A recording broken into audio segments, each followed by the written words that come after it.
Well, hello and welcome to the Roots of America, episode number 3.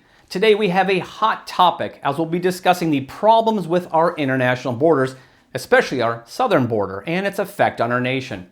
I'm also going to rant a little bit about how this decade-old argument of having a true and complete border wall has gone on for way too long. Now, there seems to be two opposing groups on the border issue. One group thinks that we need to close our borders and only allow approved people into America to become citizens. Then there's the other group that thinks that we need to be compassionate and allow anyone to come to America. Actually, both groups have a good argument. We need to allow people seeking a better life to come to America and become citizens, but not without some type of approval process. It always seemed a little illogical to me that anyone born in the United States doesn't really need to do anything to be a citizen and enjoy the benefits of being an American. Then there are those who try and come here legally, which can take 10 years, 12 years or more to go through the whole legal process. This topic affects lives and generations, so today we're going to cover 3 main points. First, we'll discuss the reason we need to have a secure border. Then we'll talk about how to be compassionate while still securing that border. And then we'll wrap up with why haven't our politicians actually done anything about our borders? So why do we need to have secure borders and protect them? Well, you've heard arguments that it will reduce the flow of drugs. Quite honestly, you won't ever stop the flow of drugs into America until you stop the demand. That's just the way it is. As long as there is demand, suppliers will find more and more creative ways to get those drugs into America. You've also heard that it will stop the flow of human trafficking. Unfortunately, it won't do much. As long as there is demand for that disgusting industry, they'll find a way to get young boys and girls into the U.S. for prostitution and cheap labor. We need a secure border for 2 main reasons, and they have to do with mathematics and respect. Now, you may be saying to yourself, hey Matt, what does the border have to do with mathematics? When I say mathematics, I'm not talking about the school type of math, but the managing the growth of our country type of math. America needs to better manage its continuous growth, including medical, infrastructure, government programs, and food. If we have open borders, our population will grow ahead of our ability to correctly scale up to meet the needs of a larger population. We need look no further than what happens in our larger cities. Their medical, food, and public services are often strained, and you end up with more homeless people, which creates a whole new host of problems for our cities, their police, and medical providers. As Americans, we have every right and a responsibility to manage how many people we take in from outside the country.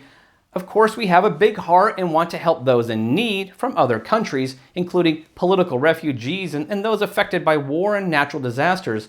But that's actually a very small number compared to the large influx of people entering our southern border every year without our ability to quantify and manage their effects on our cities and nation. We also need to protect and manage our borders so that those coming into our country legally understand the profound respect we as Americans have for our liberty, freedom, and security. We have American pride, and that's a good thing. With pride comes a desire to keep it going in a positive direction. As citizens, we have a responsibility and a right to make sure that those coming into our country understand what makes America special and that we need them to do their part to protect it. Now, that doesn't mean they have to leave behind their culture and their language, but has everything to do with protecting American exceptionalism for us and for our future generations. People coming into America legally can bring their unique skills, interests, and culture. As a matter of fact, we love it when new food, music, and culture comes to America. But don't try and change what makes America exceptional. Next, let's discuss how we can become compassionate while keeping to our goal of a secure border. Most of our great-grandparents and ancestors came from other countries to America to create a better life. However, most of them came legally through New York and other coastal cities who had strict rules to track who was coming into America. So yes, we should be compassionate, but our constantly changing border policy is anything but compassionate, as it incentivizes those who take advantage of hopeful immigrants by bringing them through the desert, for example, often resulting in starvation, serious long-term medical problems, and death. If we really want to be compassionate, then we should just create a secure border that everyone learns isn't worth trying to cross. But then we use our modern technology to process applications much more quickly. It's hard to comprehend that it can take 10, 12, or more years to become a citizen going through all the normal and existing legal channels. It takes so long as there are several legal challenges and court appearances so that the applicant can prove who they are and that they won't be a detriment to our society. Much of that court time and legal filings can be reduced or eliminated when we use our technology to put together a complete profile on that immigration application. Yes, it's a large project, of course, but something that will forever change our antiquated legal processing system. Now, I'm all for the rule of law, but we have the tools to speed things up and take some pressure off our court system, which is already bogged down with everybody suing each other these days. No wonder we have such a large illegal immigration problem. I wouldn't wait 10 years either. I think it should take a year after all documentation is submitted and a processing fee is paid to our immigration department. It's interesting that many people are upset with this idea of paying to become a citizen, yet they accept the fact that a hopeful immigrant will pay a coyote, someone who will get them through the desert and through the border wall, $3,000, $5,000 or more with no guarantee of success. We can charge $1,000, for example, and the applicant is assured that their application will be reviewed. Now, of course, there's no guarantee that they will be accepted, but it's a lot safer and a lot cheaper than what we're doing now. Okay, so here's my rant. Why hasn't any previous president or Congress really done anything about our borders and controlling illegal entry into America? I remember back to President Ronald Reagan talking about a secure border and then allowing an amnesty program for all those millions of people in the US already illegal.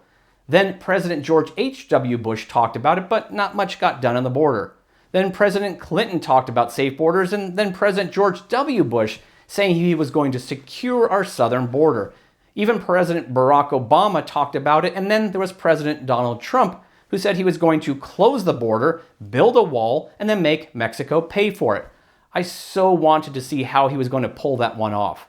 Were we going to build the wall, then invoice Mexico net 30 terms, and then have them pay for it with maybe Bitcoin?